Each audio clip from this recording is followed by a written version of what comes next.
Salut tout le monde, je suis Kylian Rivet et vous êtes bien sur Humanity, le podcast de Alien.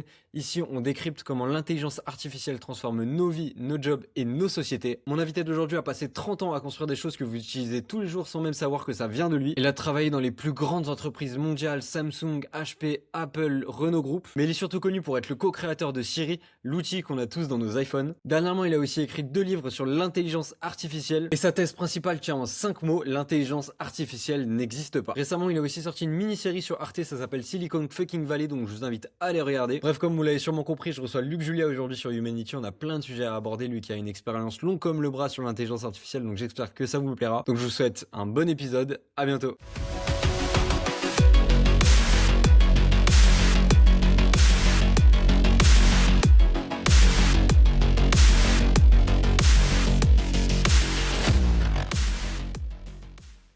Salut Luc, merci beaucoup d'être avec nous aujourd'hui. C'est vraiment un kiff de t'avoir vu l'expérience que tu as et toutes les belles boîtes parmi lesquelles tu es passé. La question que je te poserais, c'est si tu peux déjà te présenter pour les gens qui nous regardent et parler un peu de à quel moment l'intelligence artificielle ou à minima la tech est rentrée un peu dans ta vie. Ouais, alors bon, je suis, un ingénieur français, qui a été formé en France, jusqu'à mes études, supérieures, on va dire. J'ai fait des maths et de l'informatique et de l'intelligence artificielle, alors qu'on commençait tout juste à l'enseigner dans les années 80. Je suis tombé dans la tech très, très tôt, trop tôt certainement, mais je suis, pendant mes études, pendant ma thèse, parti, au MIT aux États-Unis et puis après à Stanford, où je suis depuis un peu plus de 30 ans maintenant et où j'ai fait donc, 10 ans de recherche, à Stanford, MIT et puis un tout petit peu en France avant de partir.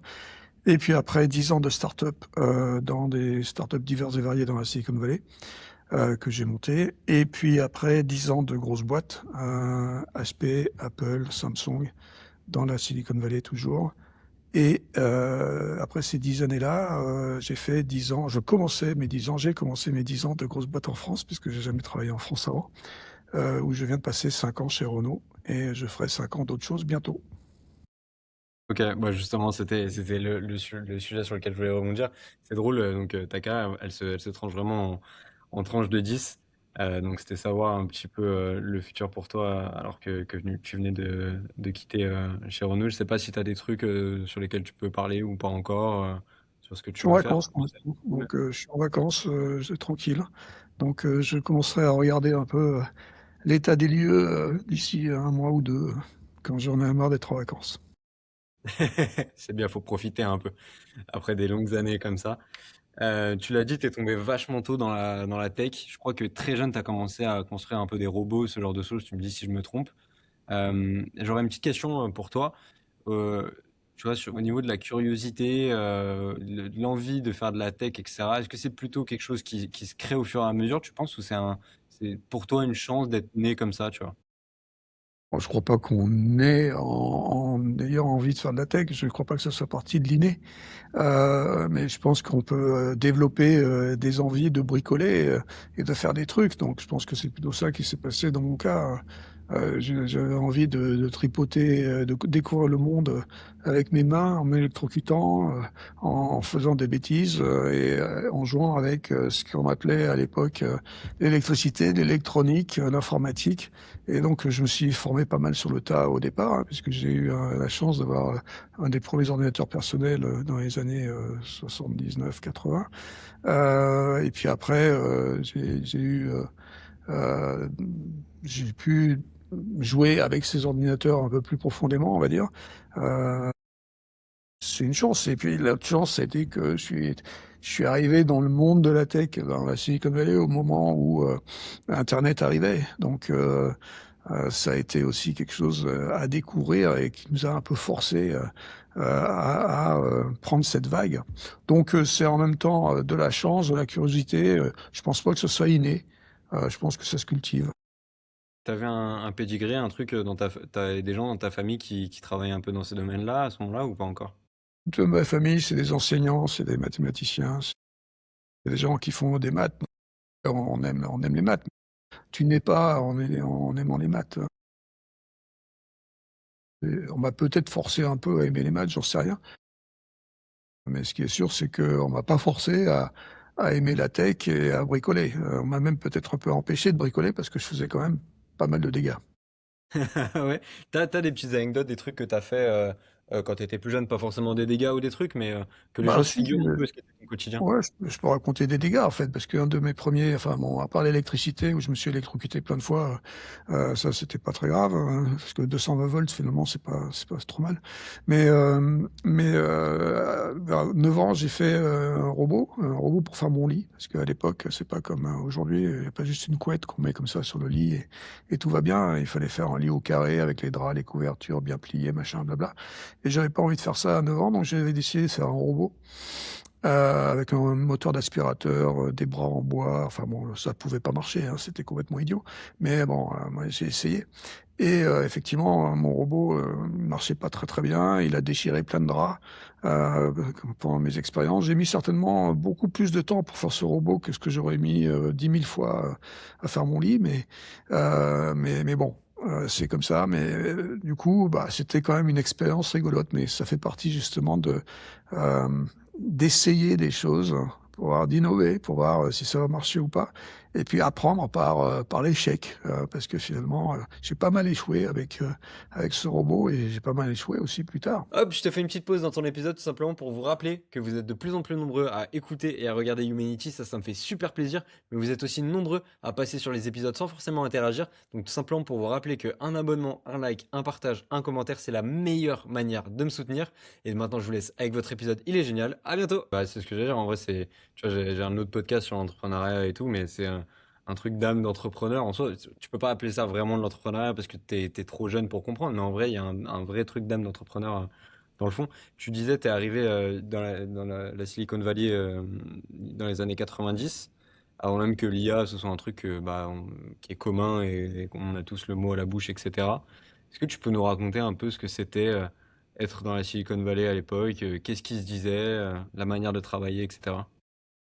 À l'époque, pas beaucoup changé en fait, hein. La Silicon Valley, c'est la Silicon Valley d'il y a 60 ans, c'est la même que d'il y a 30 ans, c'est la même que celle d'aujourd'hui. C'est-à-dire que c'est un endroit, absolument extraordinaire où les gens, se rencontrent, des gens qui viennent du monde entier en fait, qui viennent, exposer leurs idées, se battre sur des idées, et les confronter et venir, donc créer des choses absolument extraordinaires parce qu'ils ont des visions différentes, des prismes différents, sur les différentes technologies, sur la façon dont ils sont éduqués, leur culture et cetera et cetera. Ouais, la Silicon Valley, c'est comme ça. Heu, l'IA, existait déjà depuis longtemps, hein, parce qu'officiellement l'IA existe depuis 70 ans cette année. Donc ça fait quand même très, très longtemps, donc il y avait déjà de l'IA, dans les années 50, dans les années 60. Et évidemment dans les années 90 quand je suis arrivé, alors on n'en parlait pas trop, c'était pas trop à la mode, comme c'est à la mode depuis, 2022-2023, maintenant. Mais c'était quand même, quelque chose qu'on pouvait faire et c'est ce que je faisais parce que finalement faire de la reconnaissance de la parole ou de la reconnaissance des signaux humains, comme ce que j'ai fait depuis que je fais de ces intelligences artificielles, bah, c'est de l'IA, hein. C'est de l'intelligence artificielle d'essayer de reconnaître, ce que racontent les gens et ce que font les gens et ce qu'ils essayent de communiquer aux machines. Donc la Silicon Valley à ce moment-là, bah, c'était, plein de gens qui essayaient de travailler sur des trucs nouveaux. Internet venait d'arriver, là, juste dans les années, bon, on va dire 93-94. Et donc, on se demandait ce qu'on allait bien pouvoir faire à ce machin-là. Beaucoup, beaucoup de données sont arrivées. Il se trouve que l'IA, déjà à l'époque, c'était des IA statistiques. Quand on a beaucoup de données, ça tombe bien parce qu'on peut faire des maths, hein, on peut faire des stats. Et donc, on crée des modèles. Et donc, on a commencé à faire de plus en plus de modèles et de plus en plus d'IA, ce qui s'appelle du machine learning à l'époque, après du deep learning. Et aujourd'hui, c'est des IA génératives. Donc, tous ces types d'IA se sont succédés dans les 30, 40 dernières années. Dans ton parcours, il y a un truc, bon, évidemment, assez fort. Je précise que ça serait dommage de parler que de ça, parce que tu as fait 1 milliard de trucs depuis et même avant, etc. Mais il y a quand même un truc qui est assez important, c'est Siri, donc, dont tu es le co-créateur. Est-ce que tu pourrais nous raconter un petit peu comment est-ce que ça s'est passé, qu'est-ce qui est arrivé après, etc. Alors c'est très tôt, c'est dans ma carrière, de chercheur, on va dire, puisque c'est dans les années 90, effectivement, quand internet arrive, Je suis arrivé donc à Stanford, en 93, en même temps qu'un autre, garçon qui s'appelle Adam Shire, qui est mon ami depuis, donc plus de 30 ans, et on est arrivés ensemble là en tant que jeunes chercheurs dans cette institution, Stanford Research Institute ça s'appelait. Ça s'appelle toujours d'ailleurs, et donc on arrive là-dedans et on a la chance de pouvoir travailler. Lui, il était dans un laboratoire d'IA, intelligence artificielle, hein, et moi j'étais dans un laboratoire de speech, de reconnaissance de la parole, et puis on a eu la chance de travailler pas mal ensemble, de faire des trucs dont on avait les mains assez libres, hein, et on nous a donné au bout d'un moment, possibilité de créer un labo. Donc j'ai créé le labo qui s'appelait CHIC, le Computer Human Interaction Center, donc très français évidemment, il fallait que je garde mes racines. Et CHIC, c'était, globalement, on essayait de faire des systèmes qui étaient, pratiques pour les vrais gens. Donc on a fait, des, les premiers systèmes de réalité augmentée, des choses comme ça. Bon, ça date donc des années 94, 95, 96. Et puis, à un moment donné, on s'est dit, ça commence à grossir quand même pas mal, il y a plein de trucs là-dedans et c'est compliqué de trouver les choses dedans. Il y avait pas encore Google, hein, Google arrive en 10. Donc, on s'est dit: «Ça serait super d'avoir un petit assistant auquel je puisse parler et demander n'importe quoi et qui puisse aller sur internet le chercher». Et donc ça a commencé comme ça l'idée, donc on a appelé ça The Assistant à l'époque. C'était un petit bonhomme, en fait, parce que c'était sur un ordinateur, c'était pas sur mobile à l'époque, hein, c'était sur un ordinateur, sur un desktop, et donc on pouvait, demander à ce petit bonhomme, d'aller chercher des trucs sur internet, et une des premières requêtes qu'on ait faites, par exemple, à ce petit bonhomme à l'époque, c'était, «Va me chercher, tous les hôtels à San Francisco avec une piscine». Donc des requêtes un peu compliquées, et Siri revenait avec le résultat. Donc l'assistant revenait avec des résultats. Donc ça, c'était dans les années 90. On a sorti les premiers brevets de ça et bon, très bien, et la vie a continué, moi je suis parti de Stanford, Adam est parti de Stanford, et puis plus tard, quelques années plus tard, en 2007, Adam, était revenu au SRI, était revenu à Stanford et pousse un peu pour créer une boîte autour de cet assistant, de cet agent, et donc ils appellent la boîte Siri. Ils prennent les patents, donc les brevets qu'on avait fait, dans les années 90, ils améliorent évidemment le produit, ils rajoutent des trucs, et cetera, et cetera. Bon, c'est une boîte, hein, ils sont une petite dizaine, une quinzaine, et puis au bout de, quelques mois, quelques années, enfin en 2010, Steve Jobs, donc le patron d'Apple de l'époque, décide d'acheter, Siri parce qu'il avait, sorti en 2007 le iPhone, et il s'était dit que, c'était peut-être pas mal d'avoir un assistant, vocal, sur le téléphone, ça avait du sens, et donc du coup, il rachète Siri. Au moment du rachat de Siri, Adam me demande de venir, diriger Siri chez Apple, parce que lui, il voulait garder la partie plus technique et il voulait que je vienne diriger ça, étant donné que c'était notre bébé de quelques années avant, de 13-14 ans avant. Donc voilà, je suis allé chez Apple, pour diriger ça.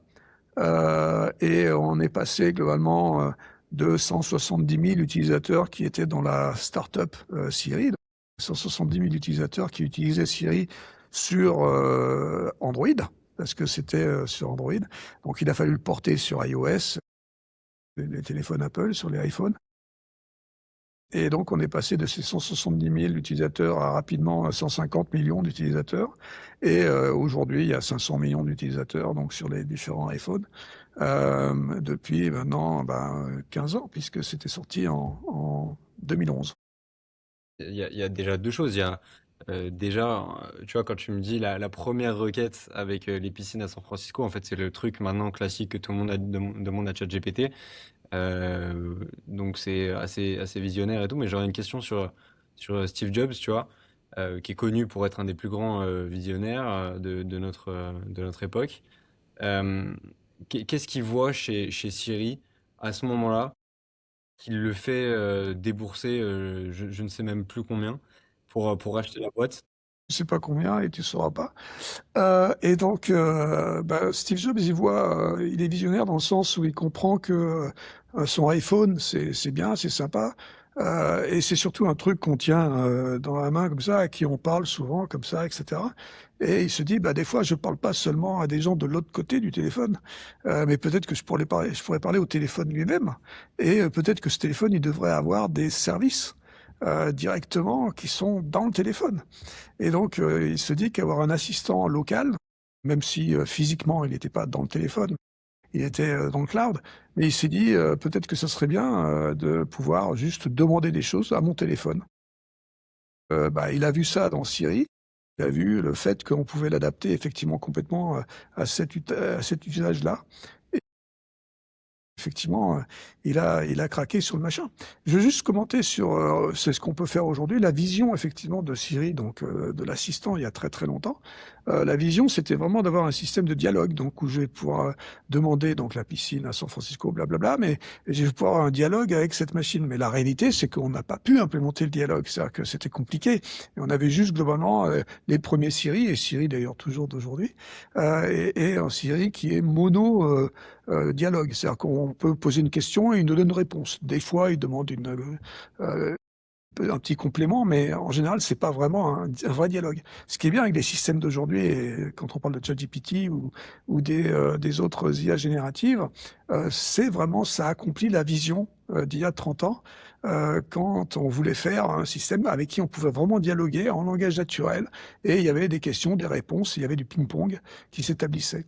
Donc c'est vrai qu'il y a eu des grosses avancées dans les 30 dernières années entre le monodialogue, hein, donc avec une seule question, jusqu'à aujourd'hui des questions en n'en plus finir, des questions-réponses en n'en plus finir.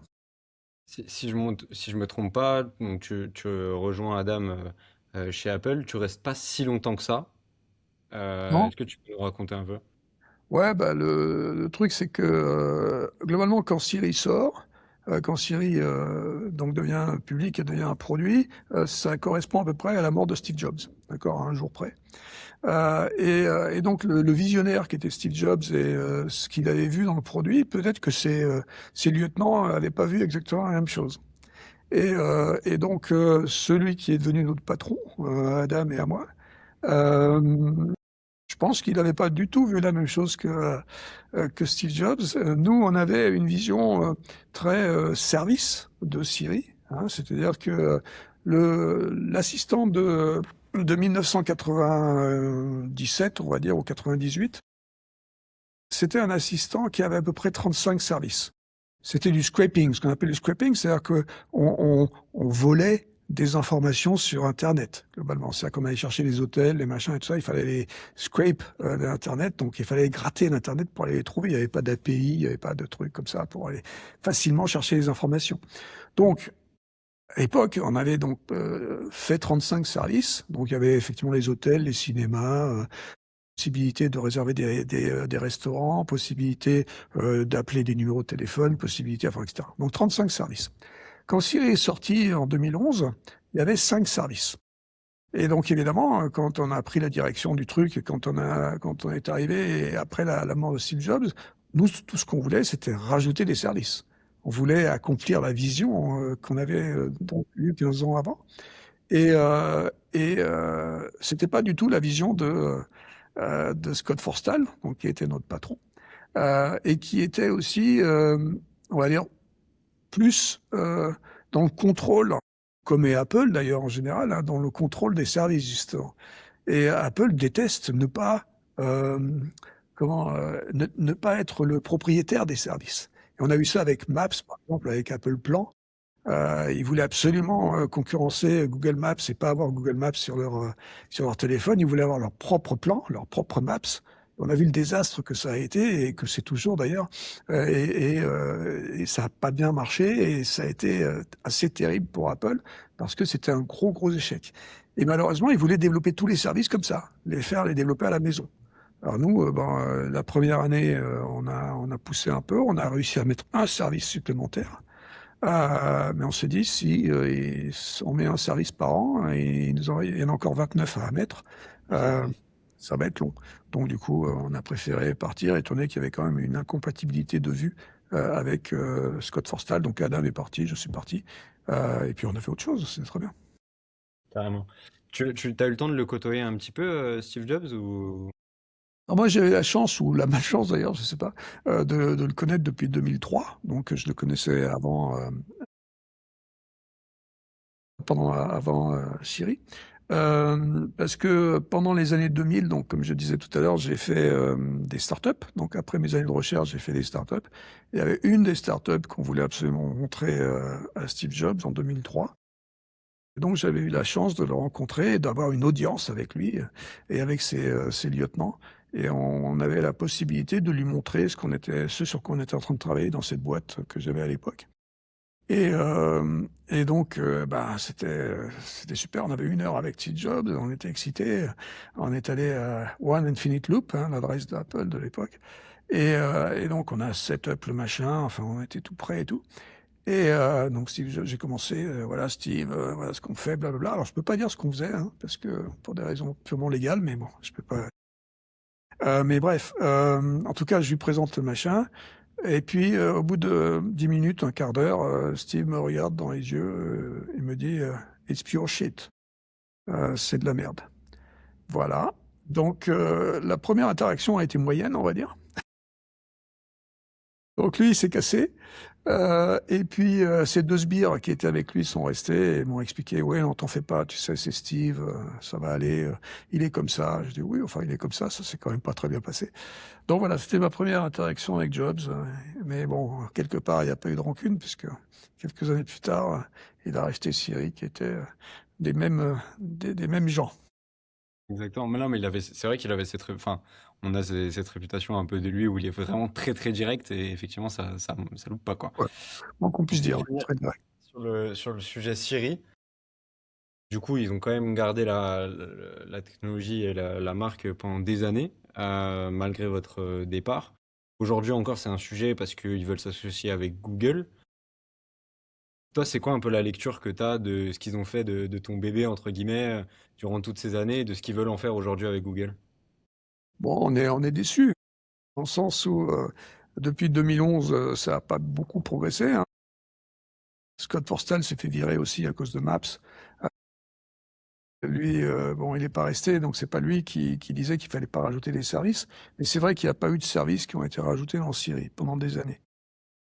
Les technologies d'intelligence artificielle ont bien changé, hein, depuis 30 ans, donc, parce que le Siri initial était basé sur du machine learning, hein, sur de l'apprentissage machine. Et puis ensuite, il y a eu quelque chose qui s'appelait du deep learning. Ça, c'est arrivé dans les années, on va dire 2014, 2013, 2014. Et Siri, déjà, Apple a pas pris le virage tout de suite. Ils ont mis 2-3 ans avant de prendre le virage, alors que c'est au moment où Alexa est arrivé. Et Alexa, tout de suite, évidemment, était en deep learning. Siri a pris du retard à ce moment-là. Ils ont mis 2-3 ans. Et comme j'ai dit, en 2017, ils ont un peu rattrapé leur retard. Mais le signal n'était pas très bon. Ça disait que Apple attendait un peu pour voir comment ces technologies allaient évoluer, pour voir s'ils allaient les adopter ou pas. Donc c'était un peu bizarre. Mais bon, c'était comme ça. Et donc là, malheureusement, avec les IA génératives, bah, ça a fait un peu pareil. On a vu les IA génératives arriver en 2022-2023, et on s'était dit, bon, ils vont mettre 2-3 ans avant de mettre les IA génératives et avoir du vrai dialogue dans Siri, parce que Siri était toujours mono-dialogue, comme je disais tout à l'heure, et mono-requête. L'année dernière, on était un peu inquiet parce qu'on a vu que Siri demandait à OpenAI de faire des choses. Donc on s'est dit, bon, ils vont s'associer à OpenAI, ou peut-être qu'ils vont apprendre avec OpenAI un peu plus, et puis ils vont sortir finalement quelque chose en 2025, 2026. Et en 2025, l'annonce qu'il y a eu là, à la fin de l'année dernière, ça a été de dire, ben, finalement, on abandonne, on ne sait pas faire. On ne sait pas faire l'IA générative. Donc on va donner les clés à Google, on va donner les clés à Gemini. Ça nous a franchement surpris, mais en même temps, pas surpris parce qu'on sait que point de vue purement innovation, depuis la mort de Steve Jobs, ils ont un peu de retard à l'allumage, quoi. Et donc, il n'y a pas eu beaucoup d'innovation depuis une quinzaine d'années. Donc, C'est triste parce qu'on se demande comment, du coup, Siri va évoluer, en devenant Gemini. Alors je sais pas s'ils vont garder le nom ou pas, on va voir. De toute façon, c'est maintenant, hein, puisque c'est censé être, mois de mars, avril, qu'ils vont commencer à faire la bascule. Donc je sais pas, on verra comment ça va se passer. On a très peur, que toutes les choses où on faisait attention sur, la vie privée, les choses comme ça qui étaient des choses sur lesquelles on avait insisté beaucoup, chez Apple, on a peur que ça disparaisse, avec l'arrivée de Google. Mais bon. Bon, bah écoute, j'ai hâte de suivre tout ça. Depuis, parmi toutes les entreprises parmi lesquelles tu es passé, tu as aussi écrit des bouquins euh, sur différents sujets, mais surtout sur l'intelligence artificielle.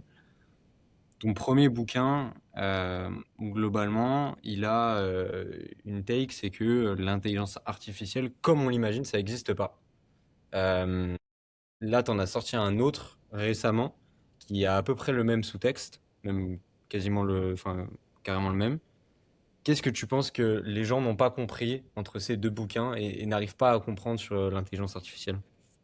Ce qui s'est passé déjà entre les 2 bouquins, c'est qu'il y a eu les intelligences artificielles génératives qui sont arrivées et les intelligences artificielles génératives, elles ont démocratisé, l'accès, aux intelligences artificielles. Parce que tout le monde peut y accéder maintenant assez facilement. Donc et le problème, c'est bien de dire ce que les gens n'ont pas compris, parce que je pense qu'on a eu, tous accès à cet outil sans savoir exactement ce que c'était et comment il fallait l'utiliser ou pas. Et je pense qu'on a abusé un peu et on a abusé dans le langage d'ailleurs, dans la définition de l'intelligence artificielle. Et donc c'est vrai que mon premier bouquin, il s'appelait «L'intelligence artificielle n'existe pas», parce que ce qui n'existe pas, c'est l'intelligence artificielle qu'on fantasme, celle que, on veut croire qui existe, d'accord? C'est celle que j'appelle l'intelligence artificielle de Hollywood. Celle-là, elle n'existe pas et c'est de la science-fiction. Alors c'est rigolo dans Terminator, c'est rigolo dans Her, mais ça n'a rien à voir avec l'intelligence artificielle. L'intelligence artificielle, c'est des outils, plein d'outils qui nous permettent de faire des choses plus ou moins bien, mais il faut apprendre de temps en temps à utiliser l'outil. Et le problème avec les IA génératives quand elles sont arrivées, donc on va dire en 2022 pour le public, 2022-2023, c'est qu'on s'est retrouvé avec cet outil-là sans savoir s'il fallait prendre le marteau dans un sens ou dans l'autre. On savait pas comment le prendre et on a fait un peu n'importe quoi avec. Et on fait un peu n'importe quoi avec. Et c'est vrai que mon dernier bouquin, là, le titre, c'est IA générative, pas créative. Déjà pour bien comprendre que là, on s'est peut-être pas trompé de nom, mais on a appelé ça générative et pas créative parce que il y a plein de gens qui disent l'IA a créé, l'IA a créé, l'IA a créé. Non, l'IA a rien créé du tout. C'est moi qui ai créé quelque chose avec l'IA qui a généré ce que je lui ai demandé de créer. D'accord? Donc, j'ai voulu remettre un peu les pendules à l'heure. Et puis, évidemment, le sous-titre, c'est l'intelligence artificielle n'existe toujours pas, parce que cette intelligence artificielle fantasmée n'existe toujours pas. C'est toujours des outils qui nous augmentent. Moi, j'aime bien parler d'intelligence augmentée, IA, d'accord? Je suis augmenté, mon intelligence est augmentée par l'outil, parce que l'outil est utile, hein. Il fait des trucs bien de temps en temps, mais de temps en temps, il fait des trucs mauvais aussi. Mais si je sais pas comment l'utiliser, ben, je peux faire des mauvaises choses avec. Donc c'est un peu comme quand j'utilise le marteau, je peux l'utiliser pour planter le clou, c'est super, ça marche bien. Si j'utilise pour planter une vis, c'est complètement idiot. Parce que ça va pas, on a l'impression que ça marche, mais ça marche pas. Et c'est un peu ce que nous donnent un peu ces IA génératives. Des fois, on a l'impression que ça marche, mais en fait, ça marche pas. Parce qu'elles nous disent des bêtises, elles hallucinent, etc., etc. Donc, il aurait fallu qu'on sache ça, qu'on soit un tout petit peu éduqué avant de tous se précipiter vers l'utilisation de ces IA sans en avoir donc la l'explication en quelque sorte. Moi, je sais que j'ai une audience qui est quand même plutôt jeune, près de mon âge. Euh, Avec ton expérience, pour utiliser ces IA génératives, justement, qu'est-ce que tu conseillerais du coup pour les utiliser dans la bonne direction? Bah, quand on les utilise et quand on commence à affiner les questions de plus en plus, donc plus la question est précise et plus on a amené d'éléments dedans, et ben, plus les réponses vont être bonnes en fait. Donc la meilleure façon d'utiliser ces IA, c'est quand elles sont spécialisées. D'accord? Alors les IA génériques, celles dont on parle, OpenAI, enfin ChatGPT ou Gemini ou Grok, elles sont génériques. D'accord? Donc, quand on va leur poser des questions un peu générales, elles vont répondre d'une manière générale et leur pertinence, c'est pas forcément très bonne. Parce que c'est la pertinence du web. Et on sait globalement que le web a pas forcément raison. D'accord? Tandis que quand je vais commencer à un peu orienter la réponse. C'est-à-dire que dès que je vais commencer à spécialiser ma question déjà, là, je vais avoir la possibilité d'avoir des meilleures réponses parce que je vais avoir orienté globalement l'IA vers la bonne direction, vers la bonne recherche. C'est ce qui s'appelle du RAG globalement. C'est une des méthodes qu'on a. Ou alors il y a une autre méthode qui s'appelle du fine-tuning où là, on change carrément le modèle de l'IA et l'IA se spécialise dans un domaine particulier. Et donc, ce qui est très bien, c'est d'utiliser ces IA qui sont des IA spécialisées. Alors, on voit ça plutôt dans le monde de l'entreprise où les gens vont avoir une IA qui est une IA pour regarder les textes de loi, une IA qui est spécialisée dans la comptabilité, une IA qui est spécialisée dans je ne sais quoi, donc qui est vraiment spécialisée dans un domaine particulier. Et là, ces IA sont efficaces. Et là, les IA sont plus pertinentes. Donc, plus c'est spécialisé, plus c'est pertinent, moins c'est spécialisé, moins c'est pertinent. Et malheureusement, on ne sait pas trop ça. Et du coup, on va demander des fois à l'IA n'importe quoi, comme si c'est un copain, même dans un domaine où on connaît rien. Et elle va nous sortir quelque chose, mais comme on connaît rien, on ne sait pas si c'est pertinent ou pas. Et on peut l'utiliser alors que c'est pas, il faudrait pas l'utiliser quand on n'est pas spécialiste du domaine qu'on interroge. Il y avait un truc, tu vois, dans la conférence que j'ai vue de toi au Tekken Fest, c'était tout le sujet sur l'AGI. Enfin, on vous a tous bassiné, que ce soit toi ou les autres speakers avec ça. Toi, ta take, c'est que ça n'existera jamais, en tout cas dans la forme dans laquelle on l'imagine. Euh, Il y a une logique économique derrière, hein, mais tu as quand même les grands patrons d'IA comme Sam Altman qui disent que c'est pour bientôt. Quel est ton avis sur la question?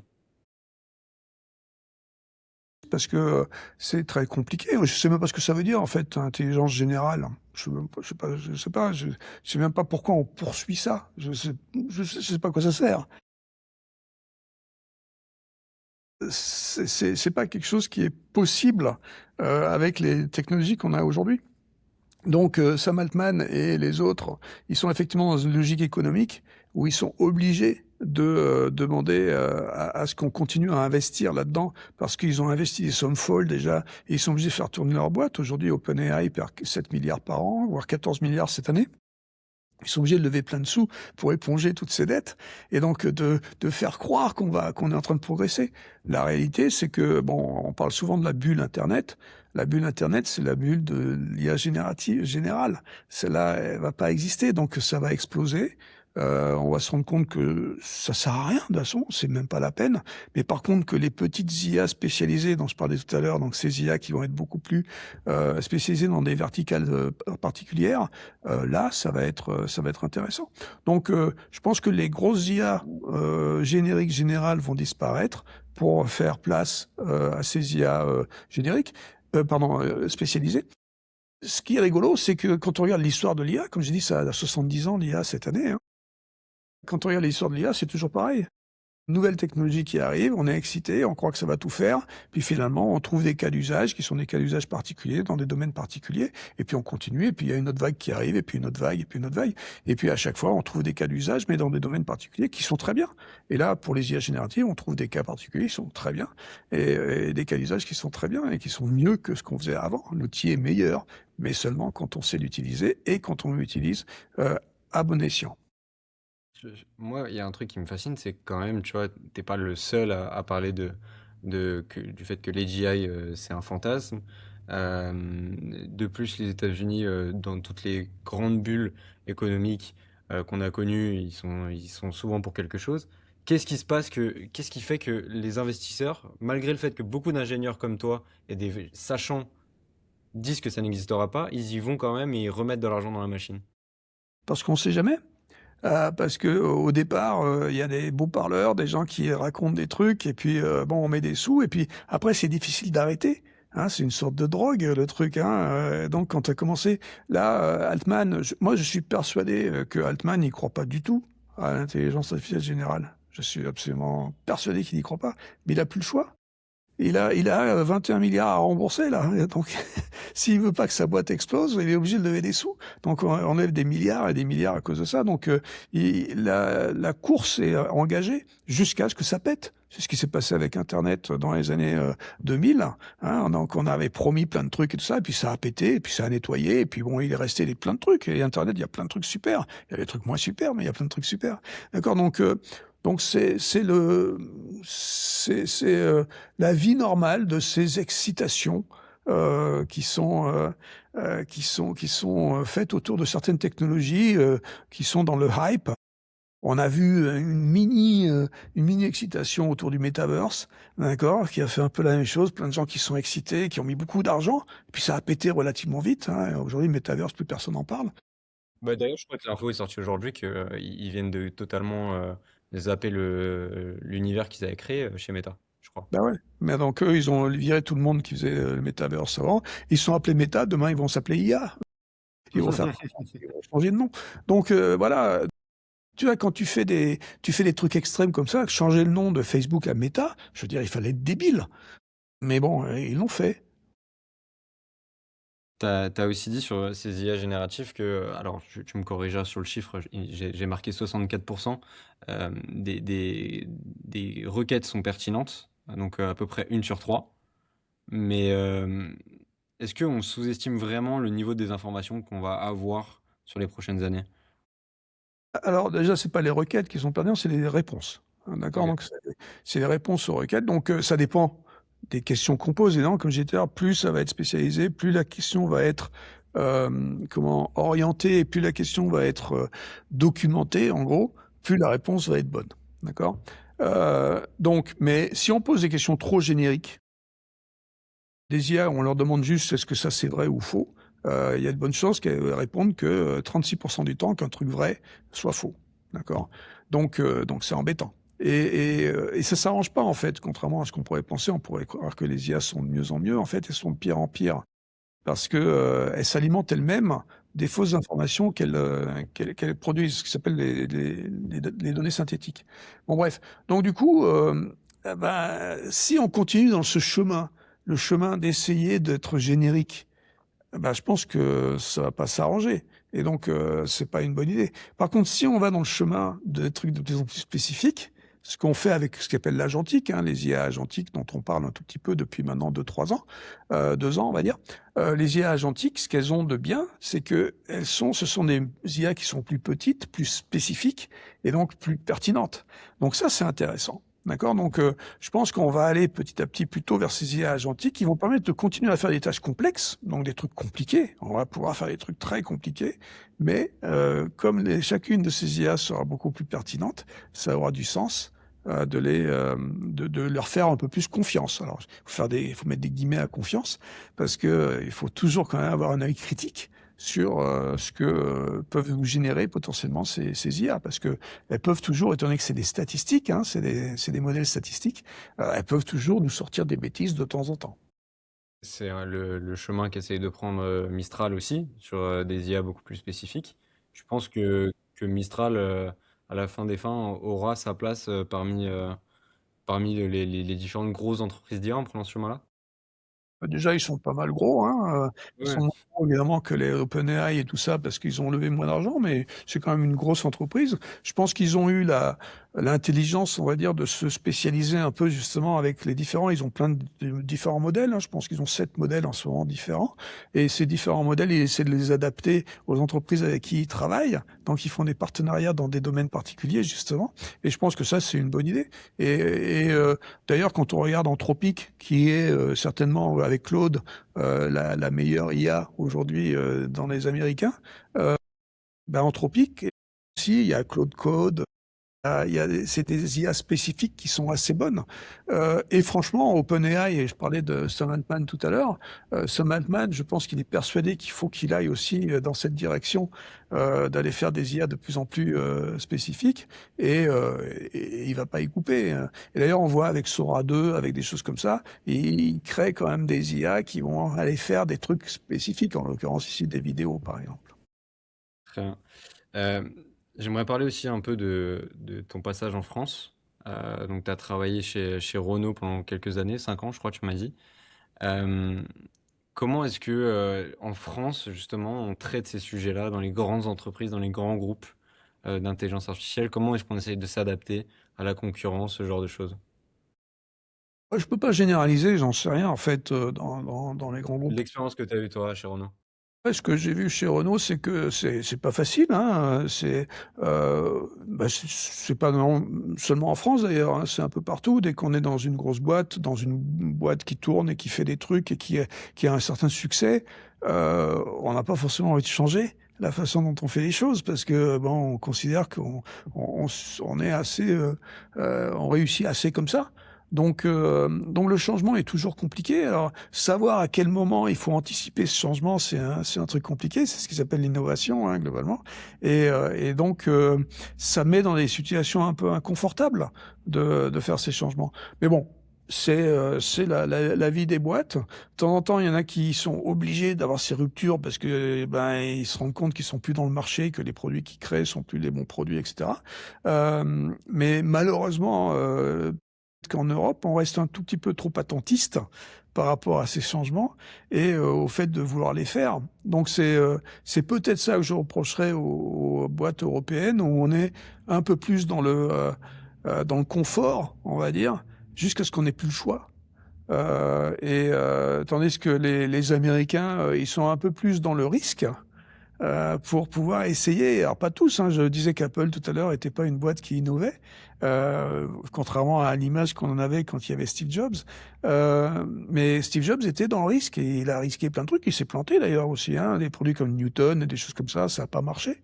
Mais bon, ouais, il a essayé. Et donc je pense que dans la Silicon Valley, en l'occurrence, là, on a énormément d'échecs, d'accord, dans ce qu'on fait, mais on essaye des trucs. Et donc ce risque et pas quelque chose qu'on a bien intégré en France. On a peur du risque, alors que aux États-Unis et même en Chine, le risque est presque quelque chose qui est un reward, je sais plus comment on dit, un bonus. Mm. Donc voilà. Et le sujet, bah, souvent je l'aborde avec les différents invités que j'ai eus, mais aussi de l'AI Act qu'on a en Europe chez nous. Enfin, de ce que j'ai vu avec tous les invités, t'en as peu qui comprennent. Toi, c'est quoi ton avis là-dessus? Je vois que ça te fait un peu sourire. Ah, ça me fatigue. Tu peux pas savoir ce que ça me fatigue. Les high acts, je pense que c'est un des trucs des pires qu'on ait fait là dans les dernières années. Alors moi, contrairement à ce qu'on pourrait penser quand je dis ça, je suis pro-régulation. Je pense que la régulation est importante. C'est important de réguler, surtout dans les domaines comme l'IA ou les domaines qui ont potentiellement où on peut avoir des gros problèmes, hein, parce que ces outils sont tellement puissants qu'on peut effectivement avoir des problèmes. On voit ça avec des gamins qui se suicident à cause d'OpenAI, à cause de ChatGPT. C'est quand même embêtant. D'accord? Donc, réguler, c'est important. Par contre, il faut pas réguler n'importe comment. Il faut pas réguler pour réguler. Bon, même si je suis fondamentalement français, j'ai mon âme américaine depuis plus de 30 ans et je suis citoyen américain. Et c'est vrai que bon, nous aux États-Unis, on régule pas du tout, hein, surtout avec Trump. Là, il y a pas, c'est la fête du slip, hein, pas de régulation. Mais il y a un entre-deux. Et par exemple, il y a une régulation qui est relativement correcte en Europe, qui s'appelle RGPD, hein, qui est sortie en mai 2018. RGPD, c'est intéressant, ça a protégé un peu des gens. Bon, ça fait chier parce qu'il faut appuyer sur des cases maintenant à chaque fois sur Internet pour dire qu'on accepte alors qu'on lit même pas les trucs. Mais bon, au moins ça a donné aux gens la conscience qu'il y avait un problème potentiel avec la vie privée. Donc ça, c'était pas trop mal. Et puis ça a été repris dans plein de pays, hein. En Californie, on a notre version RGPD. En Chine, ils ont une version RGPD, etc. Bon, bref. Donc, mais ça a mis 10-15 ans pour créer RGPD. Là, les AI Act, le problème que j'ai avec les AI Act, c'est qu'on a pondu ça en 1 an et demi. Ça a été fait à l'arrache, rapidement, sans trop comprendre ce que ça veut dire. Et les gens qui ont pondu le truc, je suis pas sûr qu'ils aient compris. Et récemment, j'étais dans un panel. D'ailleurs. Pardon? Sans même forcément demander aux professionnels, aux Ouais, entrepreneurs. alors ça, je sais pas exactement qui était dans le panel, hein. Je peux dire que moi j'y étais pas et je connais personne qui y était en fait. Mais je parlais avec un gars récemment de la CNIL, on était dans une table ronde ensemble. Et le gars, pendant la table ronde, il a dit tout à fait ouvertement et clairement, on ne sait pas comment l'appliquer le truc. On ne comprend pas, ça n'a aucun sens. Donc ça va être compliqué. Et donc c'est vrai qu'ils commencent maintenant à rajouter des trucs pour essayer de faire en sorte que ça fasse... on trouve des décrets d'application qui soient possibles Donc, bon, enfin, c'est n'importe quoi. Mais le problème que j'ai avec les AI Act en particulier, j'ai 2 gros problèmes. Enfin, j'ai 3 gros problèmes. Le premier problème que j'ai déjà, c'est que la classification en 4 catégories, je pense qu'elle est ridicule. On veut classer des technologies de l'IA dans ces 4 grosses catégories, alors qu'il faudrait normalement classifier les applications de ces technologies. Mais ça, c'est beaucoup trop difficile à faire parce que les applications, il y en a des millions, tandis que des technologies, il y en a que des centaines. D'accord? Donc, mais bon, ça serait trop compliqué de faire ça. Et donc, c'est idiot, en fait, d'essayer de mettre ça dans les sacs. Bon, bref, ça, c'est mon premier problème. Mon deuxième problème, c'est que donc ça a été très rapide et c'est applicable n'importe comment, on ne sait pas comment l'appliquer. Et quand je parle avec des startups en France et des jeunes là, qui créent leurs startups, qui sont 3 dans un garage, ils me disent notre 4e employé, ça va être un juriste. Mais c'est une aberration. Je veux dire, il faut pas que le 4e employé d'une start-up, ça soit un juriste. J'ai rien contre les juristes, mais il faut surtout pas que ce soit un juriste, le 4e employé. Il faut continuer à développer les technologies, à faire en sorte de faire avancer la technique de la boîte. D'accord? Donc ça m'embête. Et le 3e problème que j'ai, c'est que il y a des cas, et il y a un cas aujourd'hui, c'est Meta qui attaque Apple. Meta qui dit à Apple, l'AI Act me demande que tu ouvres tes API sur le téléphone, et Apple qui répond avec RGPD, ben, j'ai pas le droit de trouver les API parce que RGPD me défend d'ouvrir les API sur les téléphones. Voilà. Donc, antinomique, c'est la même boîte, c'est la même institution qui a sorti les 2 réglementations, et les 2 réglementations se contredisent.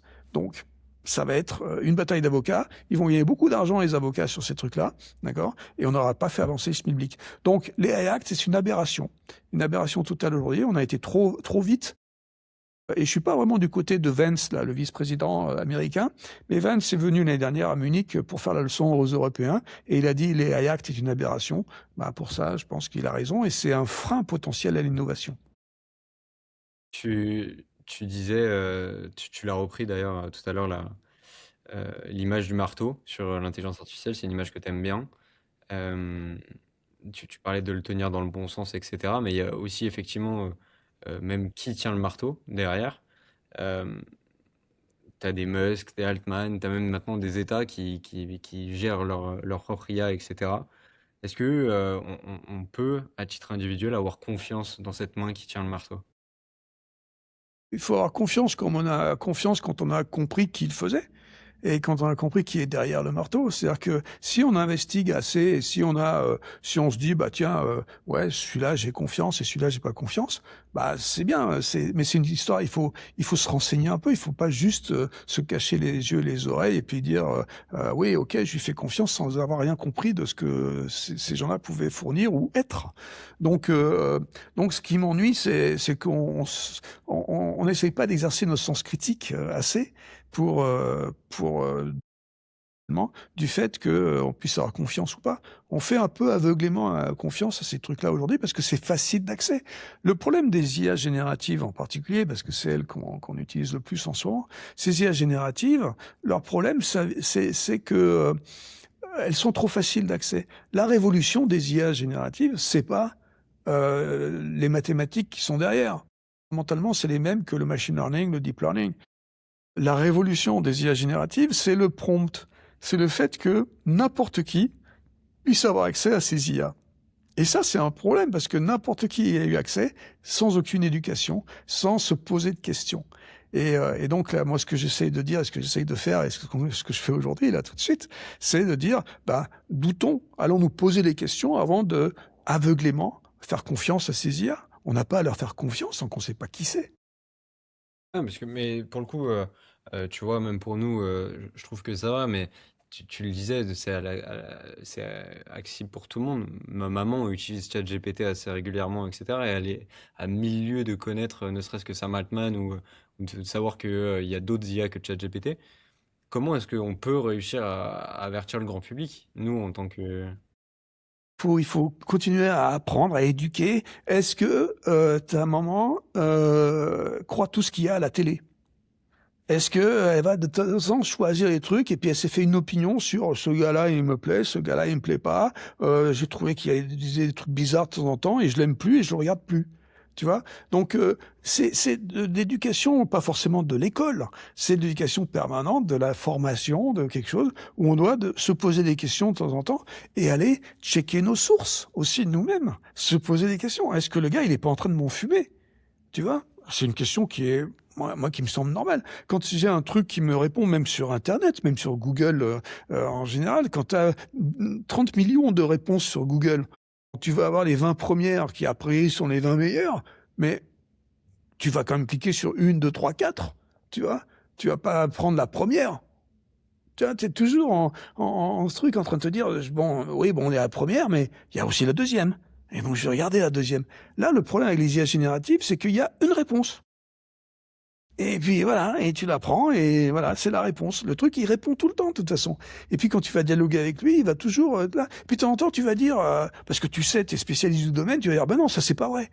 Et qu'est-ce que va dire l'IA? Elle va dire: «Oh bah oui, pardon, ouais, c'est pas vrai». C'est extraordinaire. Le mec, il ment d'une manière, honteusement et il te dit: «Ah bah oui, je t'ai menti en fait». Pour finir cette émission, il y a une dernière petite question que je te poserai. Il y a aussi pas mal d'entrepreneurs qui me suivent, mais c'est pas forcément que, à vocation entrepreneuriale la question que je vais te poser. Perso, j'ai 23 ans. Si tu avais mon âge, là, aujourd'hui, en 2026, comment est-ce que tu vivrais à l'ère de l'intelligence artificielle? Qu'est-ce que tu ferais, pour continuer? Alors ce qui est super, dans votre génération, c'est que vous avez l'opportunité d'entreprendre. Alors c'est beaucoup plus facile que de mon temps, d'accord? Parce qu'aujourd'hui, vous avez la BPI, vous avez la French Tech, vous avez plein de trucs qui vous permettent de créer vos boîtes et tout ça, donc ça, c'est super. Donc si tu as une idée, si tu as envie d'avoir une idée, si tu as envie de faire des trucs pour les gens et si tu as envie d'entreprendre, c'est super fastoche. Et en plus de ça, tu as les IA. Et les IA, elles vont te permettre potentiellement de t'aider là-dedans. Alors comme j'ai dit, il va falloir les choisir, il va falloir aller chercher les IA qui vont bien, dans quel domaine, etc. Mais tu as des possibilités de faire des trucs beaucoup plus rapidement, beaucoup plus facilement, etc., grâce à ces outils, qui sont pas forcément que des IA génératives d'ailleurs, hein, ça peut être des vieilles IA d'il y a 4 ans. Donc, il y a plein d'outils aujourd'hui, il faut choisir ces outils correctement, d'accord? Et on peut faire des trucs super bien qui vont influencer plein de gens, et qui vont, peut-être changer le monde. Et c'est plus facile qu'avant, d'accord?